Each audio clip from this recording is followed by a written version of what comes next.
Estamos de volta. Este é o segundo bloco do Opinião Pernambuco e no programa de hoje nós conversamos sobre o poeta, dramaturgo e engenheiro calculista Joaquim Cardoso. Denis, eu tomei sua palavra no finalzinho do bloco anterior, estou devolvendo. Certo, eu estava só querendo complementar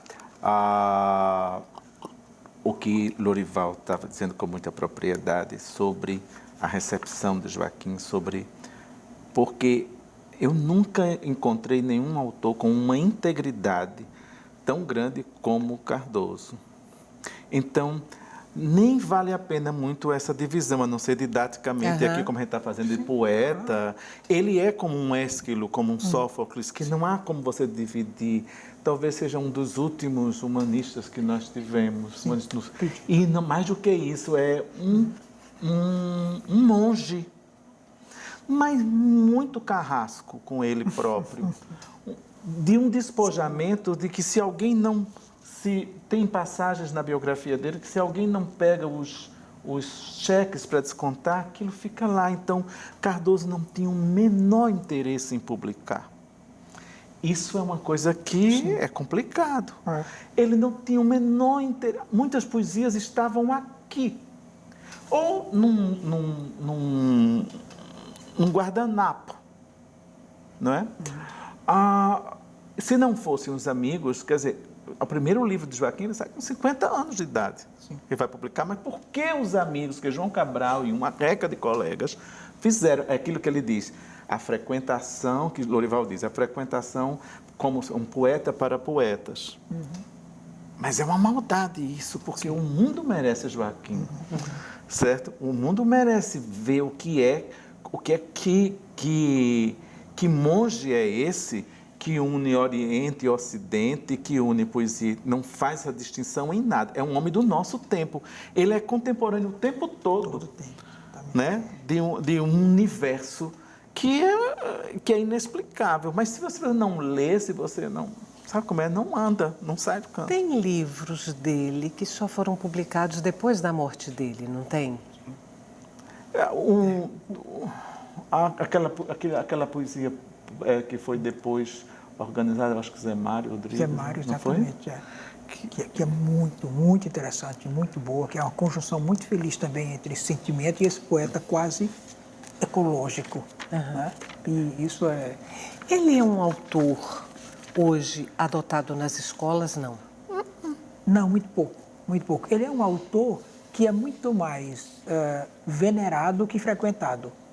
É uma referência, porque afinal de contas ele é admiradíssimo por Drummond, Bandeira, e, enfim, tanta gente boa, então sabe-se que ele é uma reserva.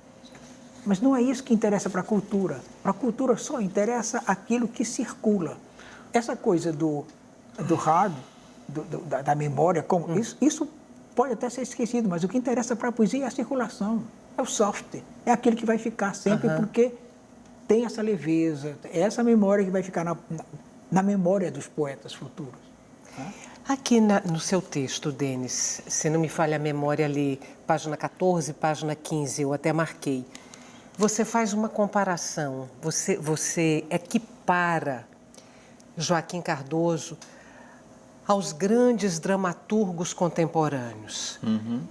Lembro de você mencionar Ionesco, eu acho, Samuel Beckett e Genet. Por o que faz da dramaturgia de Joaquim Cardoso um dramaturgo dessa estatura? Você o compara a um Samuel Beckett, por exemplo. A dor do mundo de forma conectada com o universo. O ser humano conectado com tudo. As palavras separação não cabem em Cardoso.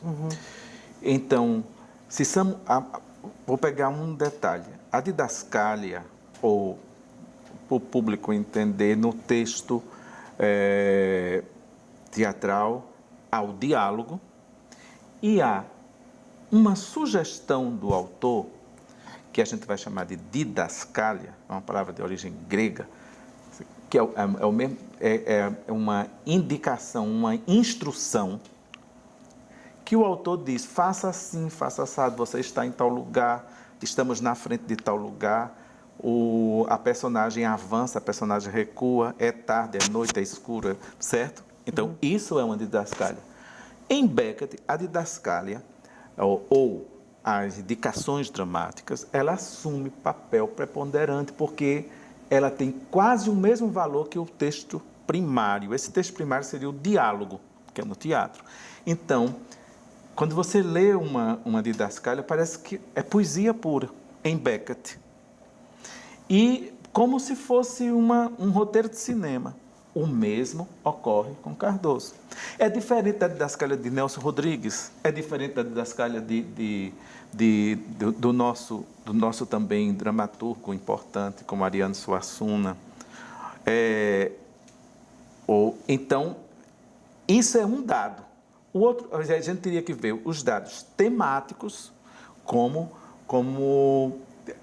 transfigurar as certas noções de cultura, certas manifestações culturais, e dar um valor sem retirar. Não é um universal qualquer. Eu diria, não existe universal, mas é algo que atinge o universo, que se conecta com o universo, sem esquecer o particular. Sim. Sem esquecer.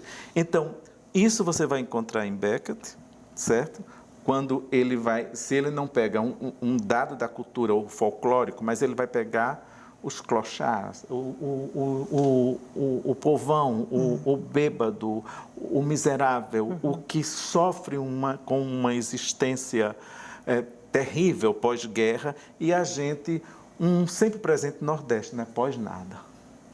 Então, essa junção ela é muito importante. E isso você... Do ponto de vista técnico, há cenas em Cardoso, o investimento da tensão poética, da concisão poética é tão grande que você diz, mas isso já ultrapassa o teatro, isso é cinema, como eu vou fazer essa cena? Entendeu? Isso é próprio desses autores, e faz com que você crie em cena um mergulho debaixo de um rio. Como eu vou fazer um mergulho debaixo de um rio no teatro? A gente, com a nossa mente curtinha, pequenininha, não consegue compreender isso. Isso está tudo, se eu abrir aqui e ler uma didascália de Cardoso, você diz, é terrível isso. Quando você pega Antônio Conselheiro tem cenas completamente absurdas. Ele consegue botar Napoleão dentro do... Sabe como ele consegue fazer dentro da trama? Ele consegue mostrar para você um museu de cabeças que vai de João Batista, da cabeça de João Batista à cabeça de Lampião, e um casal enamorado que passa, são discursos paralelos. E essa coisa do paralelo em Cardoso é muito importante, né? É tanto que ele tem mundos paralelos como um livro.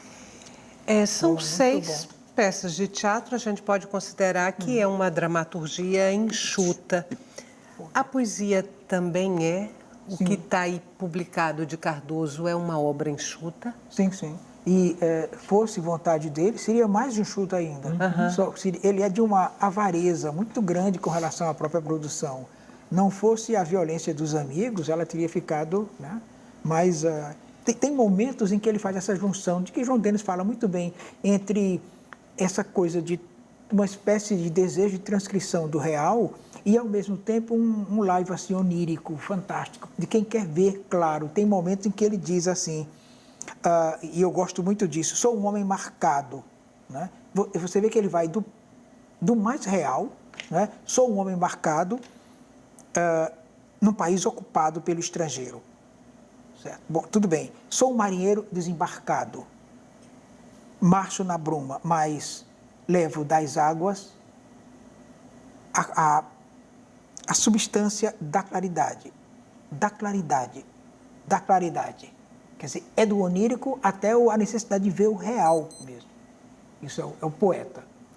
Extraordinário. Vamos imaginar que, terminado o programa, sim, alguém que não conheça a obra de Joaquim Cardoso se interesse em ler alguma coisa que tenha sido escrita por ele.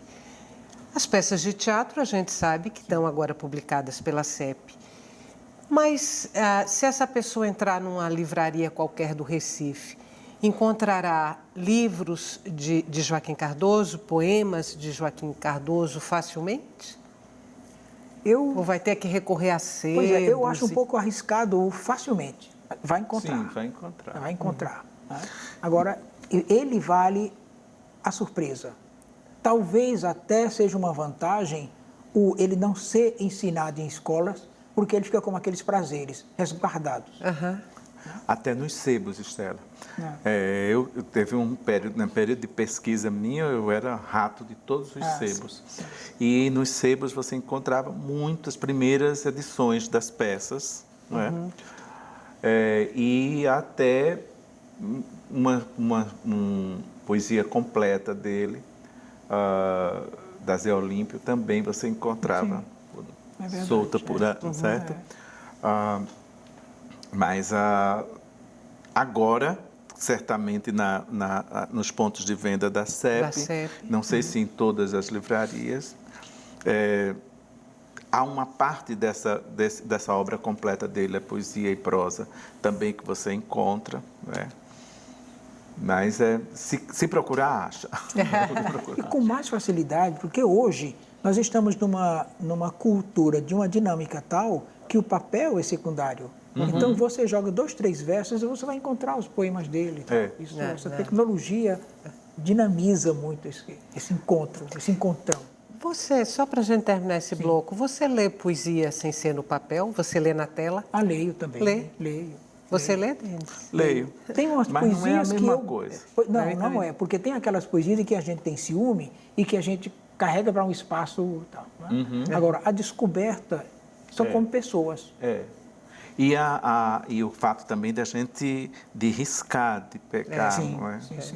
Vamos fazer mais um intervalo curtinho, a gente volta daqui a pouco. Joaquim Cardoso é o tema de hoje do Opinião Pernambuco.